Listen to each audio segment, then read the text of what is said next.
ਮੁਹੱਬਤ ਹੱਡਾਂ ਦੇ ਵਿੱਚ ਭਰ ਲੈਣੀ ਹੈ। ਮੈਂ ਦੇਖਣੀ ਨਹੀਂ, ਬਸ ਕਰ ਲੈਣੀ। ਮੈਨੂੰ ਝੱਲਾ ਕਹਿਣਗੇ ਵੀ ਲੋਕ ਕਦੇ ਜੇ, ਮੈਨੂੰ ਝੱਲਾ ਕਹਿਣਗੇ ਵੀ ਲੋਕ ਕਦੇ ਜੇ। ਮੈਂ ਹੱਸ ਕੇ ਹਾਮੀ ਭਰ ਲੈਣੀ ਏ। ਮੌਕਾ ਮਿਲਿਆ ਜੇ ਮੈਨੂੰ ਕਿਤੇ ਸਾਂਭਣ ਦਾ, ਤਾਂ ਮੁਹੱਬਤ ਹੱਡਾਂ ਦੇ ਵਿੱਚ ਭਰ ਲੈਣੀ ਏ।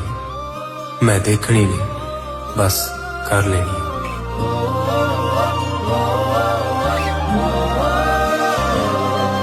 मैं सुनिया सी चन ताए सब नाल सोना, चन तो भी सोना मेरा यार है। गलियां तो कोमल है मुखड़ा ओदा, अखां ता जानी मेरा प्यार